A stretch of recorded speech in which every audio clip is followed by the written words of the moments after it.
Vasto. I am System Administrator in King George Medical University, Lucknow. Today we are going to learn HMIS and a case study that is e-hospital. What is e-hospital? Basically e-hospital जो है वो एक open source health information management system है जो कि easily आप configure कर सकते हैं, अपने अकॉर्डिंग कस्टमाइज कर सकते हैं और और ये डेवलप जो किया गया है वो एनआईसी के थ्रू डेवलप किया गया है। ई हॉस्पिटल क्यों जरूरी है? E hospital generic application which address all major functional areas of the hospital. A workflow based HL7 compliant and ISO and IEC 9126 certified. And integrated HMIS suites consist of HIS, LIS, RIS, PACS, blood bank and telemedicine suites. इनके बारे में अभी हम detail में next slides में जानेंगे। The basically KGMC is ABDM compliant, that is Ayushman Bharat digital mission, और ई hospital जो है वो इंटीग्रेटेड है एबीडीएम से और एक पार्टनर है एबीडीएम का। Right now in KGMC we are several modules. E hospital में बेसिकली एक एचआईएस में बहुत सारे मॉड्यूल्स होते हैं, तो ये कुछ मॉड्यूल्स हैं जो ई हॉस्पिटल के हैं वो केजीएमसी में रन कर रहे हैं, जिसमें सबसे पहले है patient registration, emergency registration, clinic, billing and accounts, path labs, radiology, imaging, PACS interface, blood bank management, IPD, OT management, store and pharmacy, dietary, laundry, scheme based billing, and ORS, that is online reservation system. This is the basic workflow of a patient. Patient जब हमारे hospital में आता है तो उसकी क्या journey होती है, ये वो एक वर्कफ्लो डायग्राम बना हुआ है। किसी भी हॉस्पिटल में दो पेशेंट के जो एंट्री पॉइंट होते हैं दो होते हैं, या तो वो ओपीडी के थ्रू आता है या फिर वो इमरजेंसी के थ्रू आता है। तो पेशेंट जब सबसे पहले आता है वो जाता है एक रजिस्ट्रेशन कराने। अच्छा, हमारे यहाँ क्या है कि एक अपॉइंटमेंट का भी कॉन्सेप्ट है कि पेशेंट डायरेक्टली थ्रू अपॉइंटमेंट अपने घर बैठे अपॉइंटमेंट ले लेता है कि इस पर्टिकुलर डे पे इस पर्टिकुलर डॉक्टर को उसको दिखाना है। उसने अपॉइंटमेंट ले लिया, फिर वो डायरेक्टली आ जाता है हॉस्पिटल। हॉस्पिटल पे ओपीडी टिकट काउंटर उसका अपॉइंटमेंट कंफर्म करता है और उसको एक ओपीडी पर्चा दे देता है जिसपे एक यूएचआईडी जनरेटेड होती है। फिर वो पर्चा लेके चला जाता है डॉक्टर के पास में। डॉक्टर क्या करेगा? डॉक्टर या तो प्रिस्क्रिप्शन लिखेगा या फिर उसको इन्वेस्टिगेशन ऑर्डर करेगा। प्रिस्क्रिप्शन लिखता है, प्रिस्क्रिप्शन में मान लीजिए मेडिसिन लिखते हैं तो मेडिसिन में फिर वो चला जाएगा फार्मेसी के पास में। फार्मेसी काउंटर जो भी उसके पास दवाइयाँ अवेलेबल होंगी एज पर प्रिस्क्रिप्शन वो उनको इश्यू कर देगा और पेशेंट फिर अपना घर चला जाएगा। अगर वो उसको इन्वेस्टिगेशन ऑर्डर करता है, इन्वेस्टिगेशन भी दो टाइप की करते हैं, पैथोलॉजिकल इन्वेस्टिगेशन, रेडियोलॉजिकल इन्वेस्टिगेशन। और फिर वो जाता है कैश काउंटर पे बिलिंग कराने। बिलिंग कराने के बाद में वो जाएगा सैंपल कलेक्शन काउंटर पे, जहाँ पे उसका सैंपल कलेक्शन होगा अगेंस्ट द कैश रिसिप्ट जो भी जो और सर्विस ऑर्डर हुई उसके अगेंस्ट में। सैंपल कलेक्शन के बाद में फिर अच्छा सैंपल कलेक्शन के बाद में जो हमारी पैथोलॉजी है, पैथोलॉजी में बेसिकली दो टाइप की रिपोर्ट्स होती हैं। एक होती है ऑटो एनालाइजर बेस्ड रिपोर्ट्स, एक होती है आपकी template based reports. Just like in case of histopathology, microbiology, जहाँ पे आपकी टेम्पलेट बेस्ड रिपोर्ट होती है। डॉक्टर खुद बैठ के एनालाइज करता है, स्लाइड्स बनाता है और खुद जो रिजल्ट आते हैं उसको ऑब्जर्व करते हैं, उसके बेसिस पे वो अपनी रिपोर्ट प्रिपेयर करता है। दूसरी टाइप की हमारी जो रिपोर्टिंग होती है auto analyser based, like CBC, AFT, KFT, जहाँ पे हम मशीन में सैंपल डालते हैं। मशीन एज पर जो उसकी जो क्वांटिटी है, जो पैरामीटर्स हैं उसके बेसिस पे रिजल्ट देती है। तो वो बेसिकली ऑटो एनालाइजर होते हैं जिसमें मैनुअल इंटरवेंशन बहुत कम होता है। केवल हमें रिपोर्ट वैलिडेट करनी होती है कि मशीन सही रिपोर्ट दे रही नहीं दे रही है। और टेम्पलेट्स बेस में हमारी क्वालिटेटिव जांच होती है, जहां पे हमें डॉक्टर अपने जो बुद्धि विवेक से रिपोर्ट प्रिपेयर करता है। उसके बाद वो रिपोर्ट कलेक्ट करता है, जो डॉक्टर जो है वैलिडेट करता है। वैलिडेट करने के बाद में वो रिपोर्ट डायरेक्टली ई हॉस्पिटल पे चली जाती है। ई हॉस्पिटल पे पेशेंट ओआरएस के थ्रू ऑनलाइन रिजर्वेशन सिस्टम के पोर्टल पे जाके अपनी रिपोर्ट कलेक्ट कर सकता है, और जो डॉक्टर है वो ई हॉस्पिटल से पेशेंट की रिपोर्ट ले सकता है। रेडियोलॉजी में थोड़ा सा डिफरेंट टास्क होता है। रेडियोलॉजी बेसिकली होता क्या है, उसमें सबसे पहला टास्क होता है कि आपने डॉक्टर ने मान लिया एक्सरे सीटी स्कैन एमआरआई आपको लिखा, उसके बाद आपने उसको शेड्यूल करवाया। शेड्यूल कराने का मतलब है कि पर्टिकुलर डेट पे पर्टिकुलर टाइम पे आप शेड्यूल्ड है, क्योंकि लाइन से लगे होते हैं। शेड्यूलिंग होती है। शेड्यूलिंग के बाद जो टेक्नीशियन होता है वो टेस्ट परफॉर्म करता है। टेस्ट परफॉर्म होने के बाद में रिपोर्ट डॉक्टर बनाता है, रेजिडेंट बनाता है, फिर फैकल्टी या जो सीनियर डॉक्टर है उसको वैलिडेट करते हैं, और फिर वो report as it is ORS पे चली जाती है, और डॉक्टर जो है उसको ई हॉस्पिटल से पे कलेक्ट कर पाता है। तो ये एक ओबीडी पेशेंट का एक वर्क फ्लो है, जिसमें सिंपल बताया गया है कि कहाँ कहाँ पे जो कौन कौन से काउंटर्स हैं, कहाँ कहाँ पे डॉक्टर्स का इन्वॉल्वमेंट है, कहाँ कहाँ पे काउंटर यूजर्स का इन्वॉल्वमेंट है, और जो पेशेंट होता है वो कैसे एक काउंटर से दूसरे काउंटर्स पे ट्रेवल करता है through out the OPD cycle. फिर आते हैं सबसे पहले पेशेंट रजिस्ट्रेशन। जैसे मैंने बताया कि पेशेंट जब आता है तो वो दो तरीके से रजिस्टर हो सकता है, आइदर थ्रू कैजुअलिटी या इमरजेंसी, दूसरा थ्रू ओपीडी। दोनों ही केस में जो हमारी डेमोग्राफिक डिटेल हम जो लेते हैं वो सेम रहती है। जैसे ये एक रजिस्ट्रेशन फॉर्म आप देख रहे हो ई हॉस्पिटल का, इसमें मेजरली इनिशियल्स हो गए, first name, middle name, last name हो गया, डेट ऑफ बर्थ हो गई, ईयर मंथ और डे हो गया। डेट ऑफ बर्थ जैसे ही सिलेक्ट करते हैं वो अपने आप कैलकुलेट करके दे देगा। बिलिंग टाइप हो गई कि जनरल है या किसी पर्टिकुलर स्कीम में पेशेंट आ रहा है।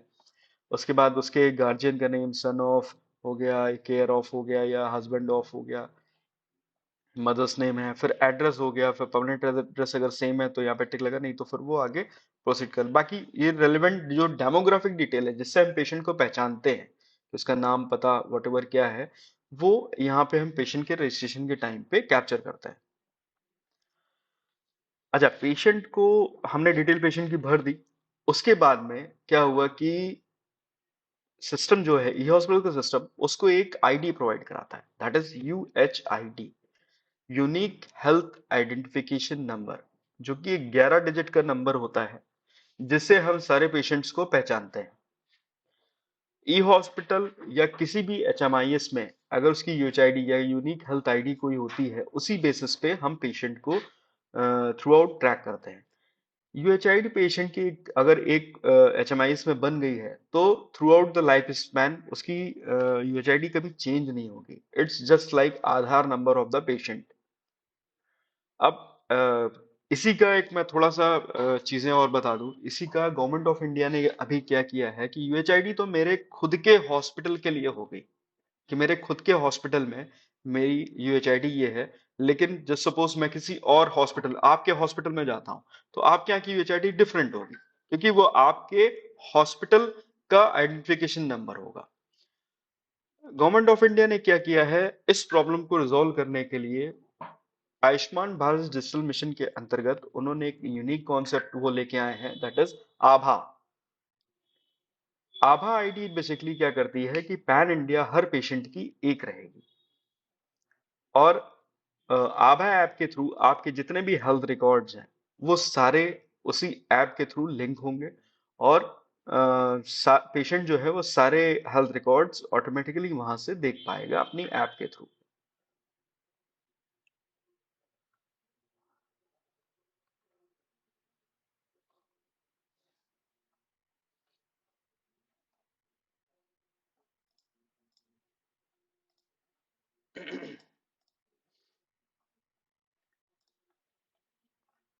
फिर आते हैं पेशेंट रजिस्ट्रेशन के बाद में आते हैं क्लिनिक पे।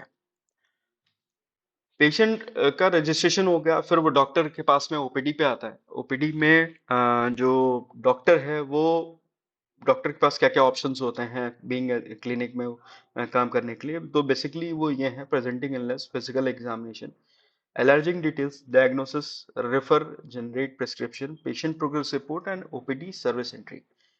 एक एक के बारे में जानेंगे। सबसे पहले आते हैं प्रेजेंटिंग इलनेस। प्रेजेंटिंग इलनेस का में सबसे पहले आता है कंप्लेंट एंड हिस्ट्री। तो कंप्लेंट में पेशेंट को क्या दिक्कत है, कोई भी कंप्लेंट है वो क्या है, ऑनसेट है, ड्यूरेशन कितने, सेवेरिटी क्या है, रिमार्क क्या है, ट्रीटमेंट डेट क्या है। तो बेसिकली वो इसमें प्रेजेंटिंग इलनेस में ये सारी चीजें भरते हैं। फिर आता है फिजिकल एग्जामिनेशन। उसका बॉडी टेम्परेचर कितना है, बीपी कितना है, respiration rate, pulse, heart rate और SpO2, BMI अपने आप कैलकुलेट होके आता है। तो ये बेसिकली चीजें जो है हमारी general examination, systematic and logical examination में हम चीजें लेते हैं। तो these are the part of the clinic. जैसे प्रेजेंटिंग इलनेस में उन्होंने लिख दिया कि फीवर सिंस लास्ट 10 डेज या वॉट एवर, सारी चीजें भर दी। उसके बाद उन्होंने एग्जामिनेशन में आपका जो भी वाइटल चार्टिंग है वो पूरी प्रॉपर ले ली।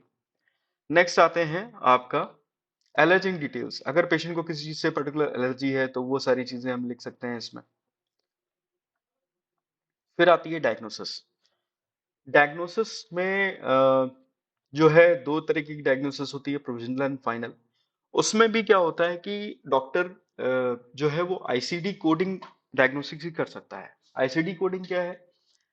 बेसिकली आईसीडी कोडिंग एक एक हमने हर बीमारी को एक कोड दे दिया है। जो सपोज मैं यहाँ पे फीवर को इंडिया में कुछ और कह रहा हूँ और यूएस में फीवर को कुछ और कहा जाता है, तो यहाँ पे दोनों की डायग्नोसिस डिफरेंट हो सकती है। मतलब जो लिख रहे हैं वो डिफरेंटली लिख सकते हैं, लेकिन दोनों का आईसीडी कोड जो होगा वो सेम होगा। ठीक है। तो आईसीडी कोड वाइज भी डॉक्टर को ऑप्शंस अवेलेबल होते हैं, और किसी भी स्टैंडर्ड एचएमआईएस में आईसीडी कोडिंग के थ्रू डॉक्टर जो होता है वो आपका डायग्नोसिस फिल करता है, जिससे आपको फर्दर जब डेटा माइनिंग आप करते हो, जब डेटा आप सर्च करते हो, तो वो आईसीडी कोड वाइज आपको मिल जाता है। जैसे यहाँ पे आप देखोगे लास्ट में इन्होंने E10.7 लिखा है, L11.0 लिख रखा हुआ है ना। तो ये आपकी डायग्नोसिस हो गई, है ना। तो ये ICD-10 है। स्नोमेड अलग स्टैंडर्ड फॉर्म है। प्रोविजनल हो गई, किसने भरा है? नोडल ऑफिसर के थ्रू भरा गया है। ठीक। तो डायग्नोसिस में बेसिकली जो भी प्रोविजनल या फाइनल जो भी भरना है उसमें हम दोनों में ही आईसीडी कोड यूज कर सकते हैं। तो हर बीमारी का एक कोड होता है विच इज आईसीडी कोड, और उसके बेसिस पे हम भर सकते हैं। अगर नहीं भी, अगर जस्ट सपोज हमें नहीं पता है, आईसीडी कोडिंग नहीं पता, तो हम फ्री हैंड टाइपिंग करके भी बीमारी जो है वो लिख सकते हैं। नेक्स्ट आता है generate prescription.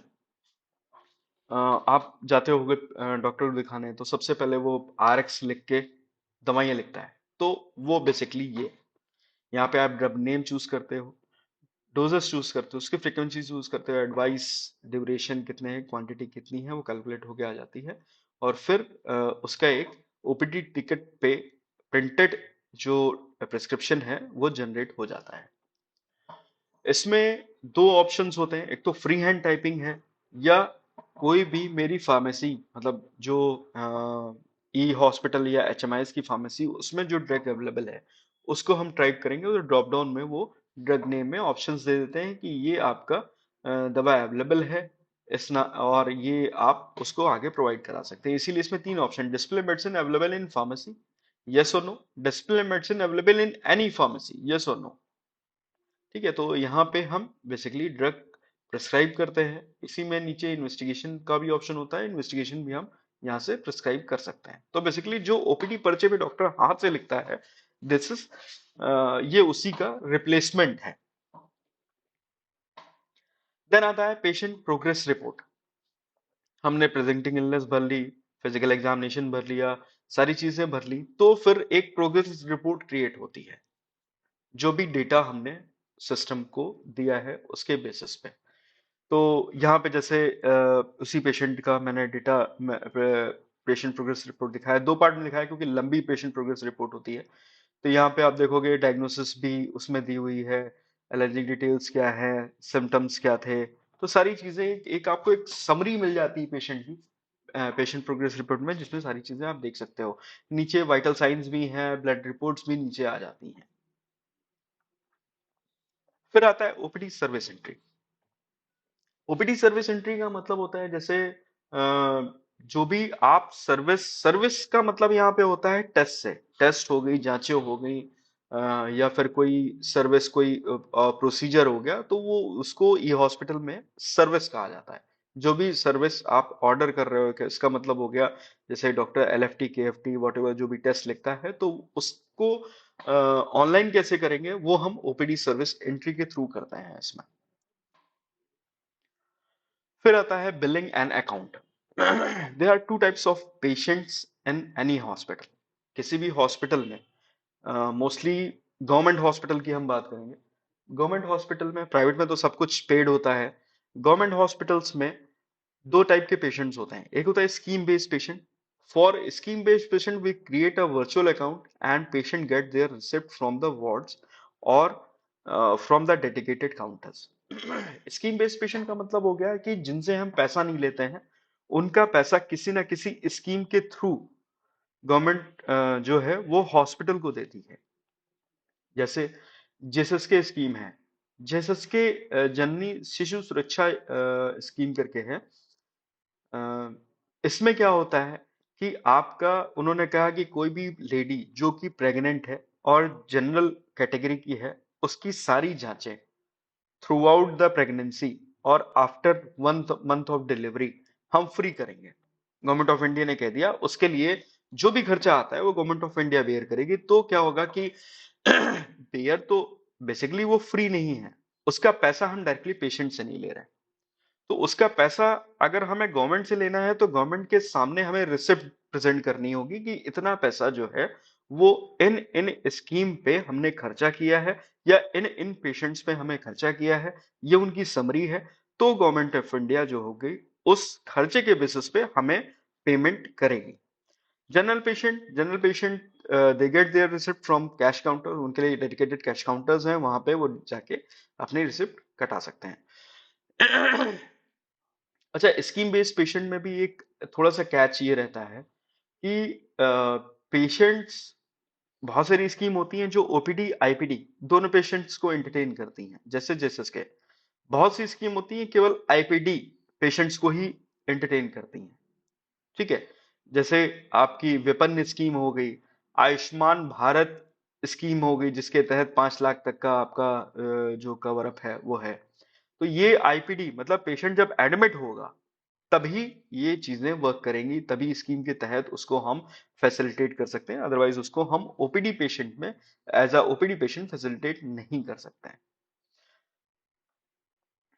These are the schemes, जैसे आरबीएस के स्टाफ डिपेंडेंट जेसस के billing bind with all IPD OPD दोनों है। आयुष्मान भारत आईपीडी से, student all CMPM IPD, destitute WEC विपन। तो इतनी स्कीम, 19 स्कीम आज की डेट में एजेंसी जो है वो रन कर रहा है। और जितने भी मोस्टली गवर्नमेंट हॉस्पिटल्स हैं वो इतनी ही स्कीम ऑलमोस्ट रन करते हैं। फिर आते हैं lab information system. LIS, the lab module automates and the manual procedure used in the following lab areas: ordering of the test, procedures of the patient, specimen collection, and accessing of the specimen into the laboratory database. LIS में जैसे मैंने अभी सबसे पहले ही बताया था कि दो टाइप की रिपोर्ट्स होती हैं। पहली होती है template based report, where we create descriptive और माइक्रोबायोलॉजी टेम्पलेट। डिस्क्रिप्टिव टेम्पलेट का मतलब हो गया कि उसमें एक वर्ड के फॉर्म में हमने अपना टेम्पलेट बना लिए और उसमें फिर क्या किया कि जब हम उसको कॉल कर रहे हैं तो जो चीजें हमने रखी हैं, जो चीजें रिपीटेटिव हैं, उनको हमने भर के रख लिया। और जो चीजें हमें उस ऑब्जर्वेशन में पर्टिकुलर लिखनी है वहां पे अपडेट किया और रिपोर्ट इशू कर दी। माइक्रोबायोलॉजी टेम्पलेट में अगर मेरे ख्याल से अगर कोई माइक्रोबायोलॉजिस्ट होंगे तो उनको पता होगा कि माइक्रोबायोलॉजी टेम्पलेट थोड़ी सी डिफरेंट होती हैं। वो बेसिकली क्वांटिटेटिव टेम्पलेट होती हैं जिसमें आपका माइक्रो और एंटीबायोटिक और माइक्रो ऑर्गेनिज्म के बीच में उनको एक ग्राफिकल कह लो आप, या फिर उस बेसिस पे कि कितनी एंटीबायोटिक हैं उस पे हम, सॉरी, कितने माइक्रो ऑर्गेनिज्म है उस पे क्या क्या एंटीबायोटिक चला रहे हैं। तो एक एक माइक्रोबायोलॉजी टेम्पलेट उस बेसिस पे बनती है और उसी के बेसिस पे उनको एक एंटीबायो डायग्राम बनाना होता है जो कि फ्रूटफुल होता है वर्ड्स जहां से आपकी रिपोर्ट्स आ रहे, जहां से पेशेंट्स आ रहे हैं उनके लिए।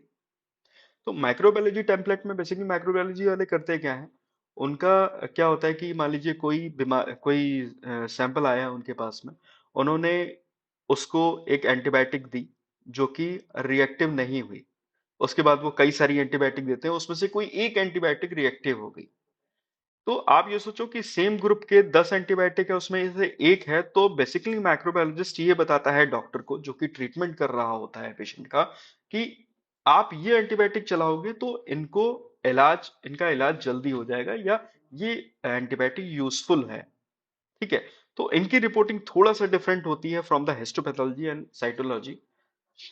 Auto-analyzer based report in this type of reporting, we finalize report comes from the machines, that is auto-analyzer.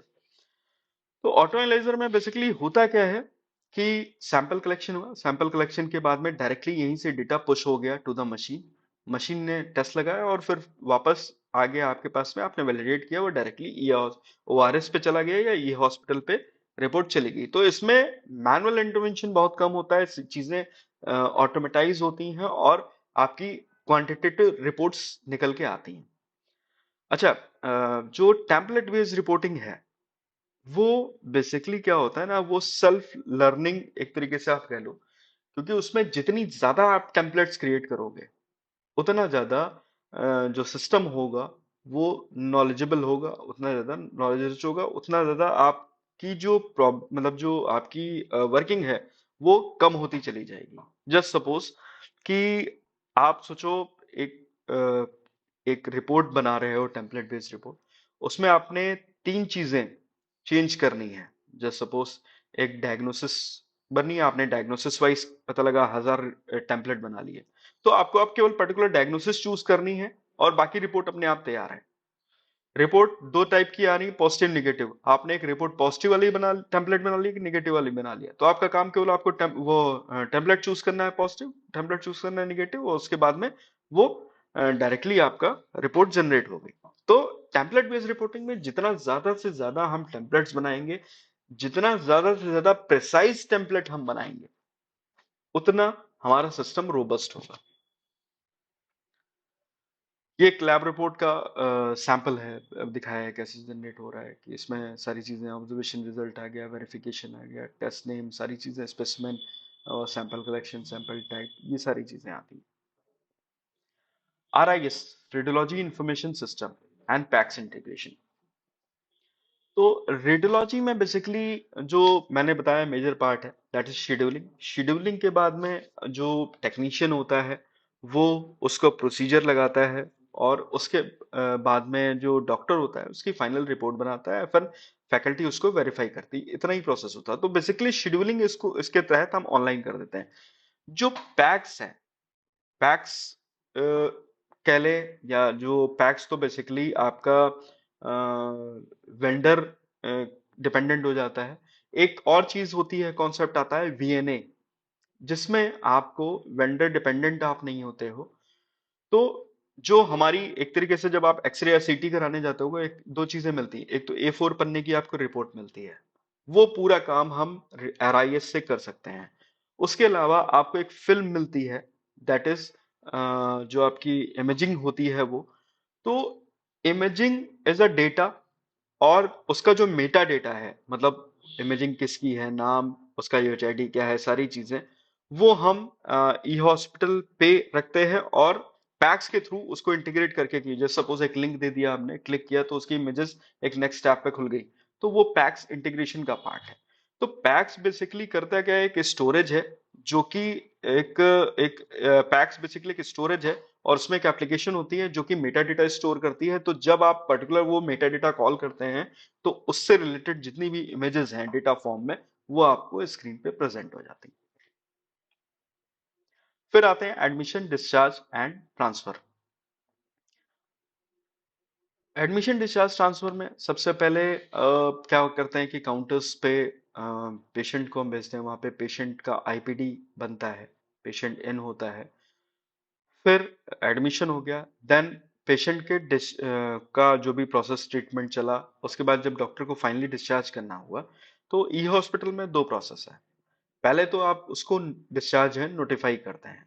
Notify करने का मतलब हुआ कि पहले हमने एक ड्राफ्ट डिस्चार्ज भर लिया कि ये डायग्नोसिस थी, सारी चीजें, फिर अपने सुपीरियर को दिखा लिया कि चीजें मैंने जो भरी वो सही नहीं है, उसको जो भी एरर्स या जो भी लगी वो उसने करेक्ट करवाई। देन उसको अच्छा नोटिफाई करने के बाद हम N number of time edit कर सकते हैं। आफ्टर दैट कंसल्टेंट उसको वेरीफाई करता है। टू स्टेप वेरिफिकेशन इसलिए कि गलती होने के चांसेस कम से कम हो। आफ्टर वेरिफिकेशन पेशेंट जो है वो सिस्टम से डिस्चार्ज हो जाता है। अच्छा, डिस्चार्ज जो होते हैं वो कई तरीके के होते हैं, जैसे नॉर्मल डिस्चार्ज हो गया, लामा हो गया, लीव अगेंस्ट मेडिकल एडवाइस, ठीक है, एब्सकॉन्ड हो गया, मरीज भाग गया तब। तो ये सब डिस्चार्ज टाइप ये हॉस्पिटल में है जिनको आप चूज करते हो। नॉर्मल डिस्चार्ज हो गया, और लास्ट में क्या आता है, एक्सपायरी। अगर कोई पेशेंट एक्सपायर हो जाता है तो पेशेंट एक्सपायरी के बाद में अ, होता क्या है कि जो डिस्चार्ज का प्रोसेस है, नोटिफाई एंड वेरीफाई, वो तो एज इट इज रहता है। डॉक्टर को उसके बाद में आफ्टर वेरिफिकेशन उसको एक फॉर्म 4 भरना होता है। फॉर्म 4 बेसिकली कॉलेज का एक्नॉलेजमेंट होता है कि हमारे यहाँ ये एक्सपायरी हुई है, ठीक है। तो फॉर्म 4 के थ्रू हम एक्नॉलेज करते हैं, ये हॉस्पिटल एक्नॉलेज करता है कि वी हैव अ एक्सपायरी, हमारे एक एक्सपायरी हुई है। उसका एक फॉर्म 4 बनता है, स्टैंडर्ड फॉर्म है, गवर्नमेंट ऑफ इंडिया का फॉर्म है।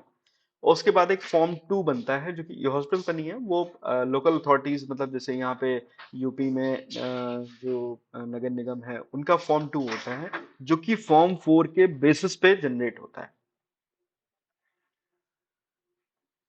फिर आते हैं स्टोर एंड फार्मेसी पे। स्टोर एंड फार्मेसी में बेसिकली जो आर्किटेक्चर होता है, सबसे पहले होते हैं मेन स्टोर्स। मेन स्टोर्स का मतलब होता है जहां पे भी आपकी सेंट्रली दवाइयां आती हैं, ठीक है। It may be central surgical store, central medical store, miscellaneous store. तो अकॉर्डिंग टू जो उनकी स्पेशलिटी है, जैसे मेडिकल स्टोर है तो वो मेडिसिन रखेगा, सेंट्रल सर्जिकल स्टोर सर्जरी के आइटम्स रखेगा, मिसलेनियस बाकी सारी चीजें रखेंगे। तो मेन स्टोर में सारी चीजें होती हैं, और जो हमारे वार्ड होते हैं उनको हम सब स्टोर कहते हैं। वार्ड हो गए, ऑफिस हो गए, जहां से सामान जहां जिनको सामान मंगाना है, तो वो बेसिकली पहले इंडेंट करते हैं। मेन स्टोर में आके हमने पहले क्या कर लिया, दवा की एंट्री कर ली कि उसका नाम ये है, ये चीजें हैं। फिर उसके बाद में मेटा डेटा भरने के बाद में फिर हमने उसका स्टॉक कर लिया कि ये परचेजिंग आई, ये पीओ के अगेंस्ट में, ये सारी चीजें मेन स्टोर में आ गई। अब वार्ड या सब स्टोर वो इंडेंट करते हैं। इंडेंट भी दो टाइप के होते हैं। एक बल्क इंडेंट, जैसे मान लो मेरा वार्ड, मुझे 1000 पत्ते पैरासीटामोल के चाहिए, रूटीन बेसिस पे अपने पेशेंट्स को इश्यू करना है। या पेशेंट वाइज स्टैंड, मुझे पर्टिकुलर पेशेंट के लिए एक इंडेंट मंगाना है कि मुझे ये दवाइयां डॉक्टर ने प्रिस्क्राइब करी है, तो वो मैंने यहाँ मेन स्टोर से इंडेंट करी। फिर क्या होता है, इंडेंट करने के बाद में मेन स्टोर को इंडेंट किया, उसने क्या किया, दवाइयां जो भी अवेलेबल हुई उसके पास में उनको इशू कर दिया, और फिर वार्ड में रिसीव हो गई, फिर वो पेशेंट को हम इशू कर देते हैं। अच्छा, उसके बाद में मान लीजिए कोई दवाई नहीं है मेन स्टोर में, तो हर मोस्टली क्या होता है कि लोकल परचेज होता है, और एक होता है HRF, hospital revolving fund. There is a slight difference between LP and HRF. HRF में क्या होता है, एलपी में क्या होता है कि हम, LP is just like open market से दवाइयां लेके आए, और उसके बाद में हमने उसको स्टॉक अपने यहाँ चढ़ाया, और उसको फिर स्टोर या वार्ड को, सब स्टोर या वार्ड को इशू कर दिया। एचआरएफ क्या करता है, एचआरएफ डायरेक्टली कंपनीज से टाई अप करता है। तो बीच के जो मीडिएटर्स होते हैं, और ब्रांडेड मेडिसिन, बीच के जो मीडिएटर्स होते हैं उनको स्किप करके डायरेक्टली कंपनीज को से टाई अप करके और उनसे दवा परचेज करता है, जिससे कि जो डिस्काउंटेड रेट पे ब्रांडेड दवाइयां मरीज को मिल जाती हैं। मेन स्टोर में बेसिकली हम लोग जेनरिक दवाइयां ही रखते हैं। कुछ दवाइयां ऐसी होती हैं जो जेनरिक नहीं मिलती है, तो उनको हम एचआरएफ या एलपी के थ्रू परचेज करते हैं। प्रोसेस वही है कि यहाँ पे एलपी स्टोर ने यहाँ पे इंडेंट जनरेट किया एचआरएफ को, एचआरएफ ने अपनी दवाइयों का स्टॉक डिटेल एंट्री करी और इशू कर दी एलपी स्टोर को, फिर एलपी स्टोर ने वार्ड को इशू कर दी। डाइटरी डाइटरी मॉड्यूल, बेसिकली जितने भी पेशेंट हमारे वार्ड में एडमिटेड होते हैं, तो उनको क्या डाइट जानी है, तो बेसिकली सिस्टर कॉन्फ़िगर करती हैं कि कोई पेशेंट है नॉर्मल डाइट लेता है, किसी को हाई प्रोटीन चाहिए, किसी को केवल वो आरएल पे है, ठीक है। तो ये sister as per doctor prescription वो पहले सेट करती हैं उसको, और फिर उसके अकॉर्डिंग एक पर्टिकुलर वार्ड की डाइट जो है वो किचन को चली जाती है। किचन उसके हिसाब से नंबर ऑफ डाइट्स बनाता है, नंबर ऑफ आप कहते हैं कि लंच बनाता है, और फिर वो पेशेंट्स को डिस्ट्रीब्यूट किया जाता है। लॉन्ड्री, लॉन्ड्री में बेसिकली जितने आपके लिनन्स हैं, जैसे बेडशीट्स हो गई, पेशेंट्स के आउटफिट्स हो गए, पैजामा कुर्ता, ये सारी चीजें वॉशिंग के लिए जो चीजें हैं वो भी चीजें हम ये हॉस्पिटल पे ऑनलाइन करते हैं। तो इसमें वही है कि सिंपल, मान लीजिए मेरे पास 1000 बेडशीट है या 100 बेडशीट है, 100 बेडशीट मैंने वॉश के लिए दी थी। वॉश करने के बाद में जो लॉन्ड्री का एक अलग मॉड्यूल है, लॉन्ड्री का एक अलग पैनल है जिसमें वो उसको वॉश करते हैं और फिर वो रिटर्न करते हैं, और जो लॉन्ड्री का वार्ड की जो सिस्टर है वो उसको रिसीव करती है।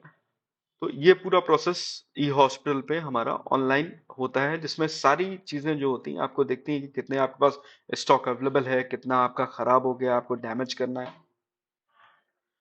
देन आता है एमआईएस। तो अभी तक क्या कर रहे थे हम, सिस्टम में डेटा फीड कर रहे थे कहीं पे भी, चाहे रजिस्ट्रेशन हो, चाहे एडीटी हो, चाहे क्या कहते हैं लॉन्ड्री हो, एलआईएस में, उसमें डेटा हम फीड कर रहे थे। अब इनको देखने के लिए हमें डिफरेंट रिपोर्ट्स चाहिए होती हैं। तो ई हॉस्पिटल पे बहुत सारी रिपोर्ट्स अवेलेबल है, जैसे रजिस्ट्रेशन की रिपोर्ट्स हैं, जैसे daily report, monthly report, periodical, department wise हम चाहें तो कंसोलिडेटेड है, counter wise statistics, patient order trail, appointment scheduling details by department. Next आता है एक रिपोर्ट मैंने जैसे इसमें ले रखी है कंसोलिडेटेड। कंसोलिडेटेड में आपको बहुत सारे फिल्टर्स मिल जाते हैं, जैसे आपको समरी रिपोर्ट चाहिए, डिटेल चाहिए, ओपीडी की चाहिए कि न्यू रजिस्ट्रेशन पेशेंट की चाहिए, या फॉलोअप चाहिए, या सारे चाहिए, पर्टिकुलर डिपार्टमेंट की चाहिए, पर्टिकुलर स्टेट की चाहिए। तो इसमें बहुत सारे फिल्टर्स हैं जिसको लगा के आप अपने अकॉर्डिंग आपकी रिपोर्ट जो है वो उसको कस्टमाइज कर सकते हैं। ये एक पेशेंट ऑडिट ट्रेल है, दो पार्ट में है बेसिकली। तो इसमें बताया गया कि एक पेशेंट, जैसे इसमें आप देख रहे हो कि एक पेशेंट किस किस डिपार्टमेंट में उसने दिखाया, और उसके बाद में उसका बिलिंग कहाँ कहाँ पे हुआ, ठीक है, और ये उसकी इन्वेस्टिगेशंस हैं, कौन कौन सी इन्वेस्टिगेशन उसने ऑर्डर करी। देन उसके बाद में उसका ये आईपीडी बना हुआ है, ठीक है, मेडिसिन अगर उसने कोई ली होती तो वो भी नाम आ जाता है यहाँ पे, उसकी जांचें हैं यहाँ पे। नेक्स्ट आते हैं आईपीडी। आईपीडी में दो टाइप की एमआईएस आती है, IPD MIS and that is admission discharge transfer MIS. इसमें daily registration, periodic registration, MLC, medico legal cases, यहाँ से अगर हम हमें उसकी समरी चाहिए तो हम ले सकते हैं। समरी रजिस्ट्रेशन डिपार्टमेंट और वार्ड वाइज जैसा नेम वो है, वैसे इसमें रिपोर्ट्स आ जाती हैं। देन एडीटी में ये बहुत सारी आती हैं वार्ड वाइज, बट स्टैटिस्टिक्स में आप बेसिकली इस समय करंटली किस वार्ड में कितने पेशेंट हैं, कितने फ्लोर पे हैं, कितने बेड हैं टोटल उसमें, वो सारी चीजें आ जाती हैं। फिर और भी सारी ये अलग अलग एज नेम, यहाँ पे अलग अलग टाइप की रिपोर्ट्स हैं। फिर आता है लैब एमआईएस। लैब एमआईएस में मंथली एमआईएस, लैब रिजेक्टेड, अगर कोई सैंपल रिजेक्ट हो जाता है इन एनी रीजन की, कोई सैंपल कम पड़ गया या आपका खराब हो गया, तो वो सारे इसमें आते हैं। ईएलई हो गई समरी, कॉन्फिडेंशियल रिपोर्ट्स अलग हैं, कंसोलिडेटेड लैब रिपोर्ट्स अलग हैं, इन्वेस्टिगेशन डिटेल रिपोर्ट अलग है। ये कंसोलिडेटेड लैब रिपोर्ट है जिसमें आप लैब चूज करते हो, लैब सब सेंटर। लैब का मतलब बेसिकली तीन टाइप की लैब होती हैं, पैथोलॉजी, माइक्रोबायोलॉजी और बायोकेमिस्ट्री। उसमें सब सेंटर्स होते हैं। सब सेंटर जैसे आपका पैथोलॉजी में हिस्टोपैथोलॉजी, साइटोलॉजी, ये सब पैथोलॉजी के पार्ट है। माइक्रोबायोलॉजी में बहुत सारी होती हैं, तो बायोकेमिस्ट्री में बहुत सारी होती है। तो ये सब सेंटर्स आ जाते हैं कि कहाँ कहाँ पे आपकी इंडिविजुअली जांचें हो रही हैं। जैसे हिस्टोपैथोलॉजी, साइटोलॉजी अलग अलग लैब्स हैं अंडर पैथोलॉजी। तो लैब हमारी पैथोलॉजी होगी लेकिन उसके सब सेंटर दो अलग अलग हो गए।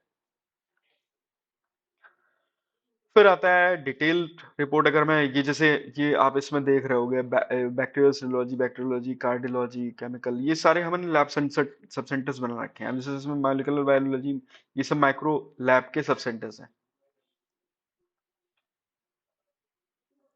फार्मेसी एमआईएस में, इसमें भी एज जिसमें जैसे ड्रग मास्टर डिटेल्स कितनी है, एक्सपायरी लिस्ट, और स्टॉक लेजर, ये सारी चीजें MIS का पार्ट है जो कि फार्मेसी के हैं। फिर आते हैं ऑनलाइन रिजर्वेशन सिस्टम। ये एक डिफरेंट वेबसाइट है जो कि गवर्नमेंट ऑफ इंडिया की ही है, जिसमें आप डायरेक्टली अपॉइंटमेंट बुक कर सकते हो। ये बेसिकली ई हॉस्पिटल की जो साइट थी, जो लॉगिन और जो सारी चीजें दिखाई, वो बेसिकली डॉक्टर का पार्ट है। ये पेशेंट्स के लिए है कि पेशेंट जो रिपोर्ट प्रिपेयर हो रही हैं, वो सारी चीजें या अपॉइंटमेंट करना हुआ तो वो सब कहाँ से करेंगे, वो यहाँ से करेंगे। ors.gov.in ऑनलाइन रिजर्वेशन सिस्टम, जिसमें अपॉइंटमेंट बुक कर सकते हैं।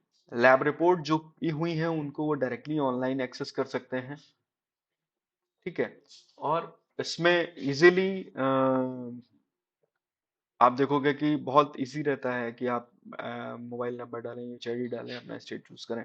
OTP वेरिफिकेशन है, OTP वेरीफाई करने के बाद में आपको यहाँ पे आपकी अपॉइंटमेंट बुक करने के लिए आपका एक पेज बन जाता है जिसमें सारी चीजें आप देख सकते हैं। फिर ये ऑनलाइन रिजर्वेशन सिस्टम का ही है। अब मैं थोड़ा सा इसमें आपको एक लाइव दिखा देता हूँ। ये हमारा लाइव डैशबोर्ड है या लाइव ई हॉस्पिटल का पेज है, जिसमें आप देखते हो कि एक डैशबोर्ड में 1135 टोटल ई हॉस्पिटल पैन इंडिया हैं गवर्नमेंट ऑफ इंडिया के थ्रू।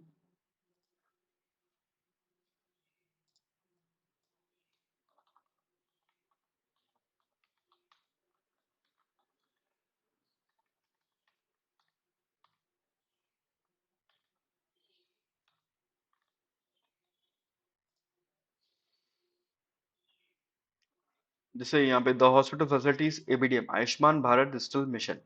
ABDM क्या है?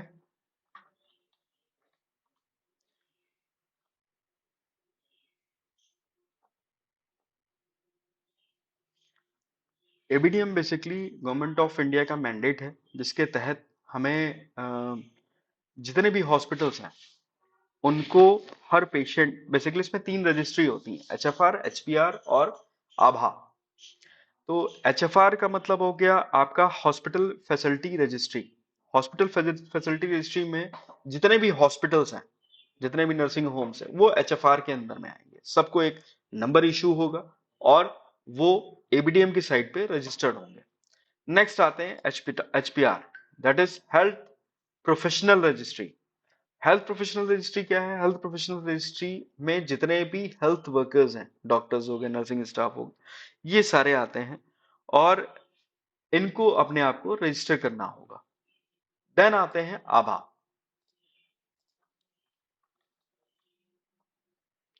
हाँ जी। Ayushman Bharat digital mission aims to develop a backbone necessary to support integrated digital health infrastructure of the country। तो बेसिकली है क्या, करना क्या चाहते हैं? ये चाहते हैं कि एक जैसे हमारी आभा आधार कार्ड है, वैसे हमारी एक आभा ID क्रिएट हो जाएगी, जिसमें हम कहीं पे भी दिखाएं, पैन इंडिया कहीं पे भी दिखाएं, वहां पे हमारी जो हेल्थ ID होगी वो आभा नंबर होगा और उसी के थ्रू हम पहचाने जाएंगे। आभा ऐप पेशेंट्स के लिए भी है, जिसके तहत वो अपना जो भी मेडिकल रिकॉर्ड्स हैं वो सारी चीजें एक ही जगह एक्सेस कर सकते हैं। That is Ayushman Bharat health account, Abha number. तो ये कोई भी बना सकता है और इजीली एक्सेस कर सकता है। इसके बाद जो मॉड्यूल्स मैंने बताए थे, patient registration, appointment, clinic, IPT, admission, discharge, billing, laboratory, RIS, student pharmacy, laundry, reports. Basically reports पे दिखाते हैं, बाकी सारी चीजें तो फंक्शनल आपको मतलब एलिब्रेट कर ही दी थी मैंने। जैसे ये रिपोर्टिंग पार्ट आप देखते हो, तो यहाँ पे जो भी चीजें हैं हम अगर समराइज करना चाहें तो जैसे डिटेल रिपोर्ट, हमें समरी रिपोर्ट देखनी है कि आज की डेट में कितने हमारे न्यू रजिस्ट्रेशन हुए हैं। ठीक है, तो यहाँ पे हम जैसे ही शो रिपोर्ट पे क्लिक करते हैं, हमारी एक समरी आ जाती है कि किस डिपार्टमेंट में कितने रजिस्ट्रेशन हुए हैं। इसी का अगर हम डिटेल देखना चाहें तो डिटेल भी हम देख सकते हैं। आज की डेट की अगर हम देखना चाहें तो डिटेल हमें इजीली मिल जाती है कि ये पेशेंट का नाम है, एज है और इसके बेसिस पे एक्सपोर्ट करके, जो CSV एक्सपोर्ट करके इस पे हम कंप्यूटेशन कर सकते हैं। जो भी हमें डेटा माइनिंग करनी है, या जो भी हमें अपने रिपोर्ट जनरेट करनी है, या फिर हमें कोई रिजल्ट बनाना है, तो उस बेसिस पे हम कर सकते हैं। देन आते हैं लेबोरेटरी पे। लेबोरेटरी में आपका कंसल्टेंट लैब रिपोर्ट जो बताया था मैंने, यहाँ पे लैब हो गई, तो लैब मान लीजिए पैथोलॉजी मैंने चूज किया यहाँ पे, और हिस्टोपैथोलॉजी मैंने चूज कर लिया। डेट रेंज मान लो मैंने 1 जनवरी से अभी तक की ले ली। तो ये रिपोर्ट आ गई, किसी भी पेशेंट की रिपोर्ट यहाँ पे हम इजीली देख सकते हैं। ठीक है, तो ये बेसिकली डॉक्टर का पार्ट है। डॉक्टर यही रिपोर्ट ors.gov.in से जो पेशेंट है वो इजीली फेच कर सकता है। ये रिपोर्ट आ गई, आप देखोगे ये टेम्पलेट बेस्ड रिपोर्ट है। तो इसमें इन्होंने ये टेम्पलेट बना रखा है प्रॉपरली। ठीक है, ये अब इसमें इन्होंने जैसे ये चीजें नहीं भर रखी, तो ये एट द रिपोर्टिंग टाइम वो फीड कर देते हैं। बाकी ये सारी चीजें एज इट इज रहती हैं। नेक्स्ट इन्वेस्टिगेशन डिटेल रिपोर्ट हो गई। डिटेल रिपोर्ट में भी मैं एक मिनट दिखा देता हूँ।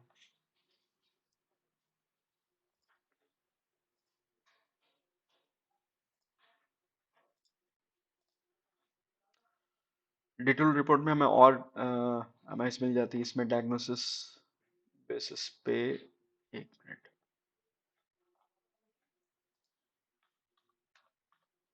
जैसे डायग्नोसिस है, हम इसको सर्च करके अपने जो स्टडी है उस पर्पस से यूज कर सकते हैं। कि हमें अगर मान लीजिए ये इसी पर्टिकुलर डायग्नोसिस के केस चाहिए, तो यहाँ से ही हम सर्च मार के उसको ले सकते हैं और फिर फर्दर अपनी स्टडी में यूज कर सकते हैं।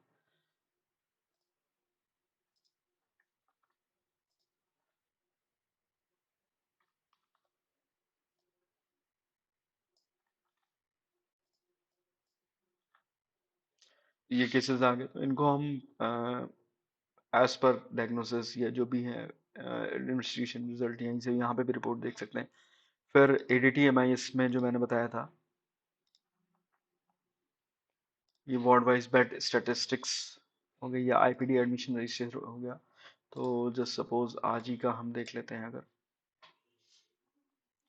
यहाँ पे आप देखोगे ये पेशेंट्स जो हैं, ये they are all are live patients. मतलब ये ऐसा नहीं कि ये कहीं टेस्टिंग साइट हो, this is the live site. इसमें ये पेशेंट आज, जैसे ये पेशेंट आज ये देखिए पेशेंट एडमिट हुआ, एडमिशन डेट 25/2 को एडमिट हुआ, और ये आज इसकी एक्सपायरी हो गई। ठीक है, तो बेसिकली ट्रामा का पेशेंट रहा होगा। ठीक है, तो पूरे रिकॉर्ड्स यहाँ पे इस पे मिल जाते हैं आपको एमआईएस के अंतर्गत। उसमें बहुत सारी जो मैंने अभी पीपीटी में दिखाई है आपको, वो सारी एमआईएस यहाँ पे अवेलेबल है।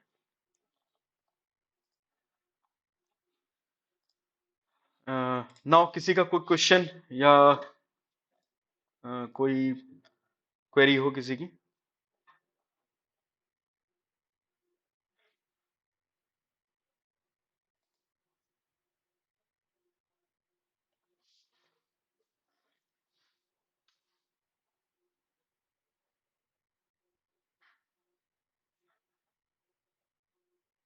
Thank you, thank you.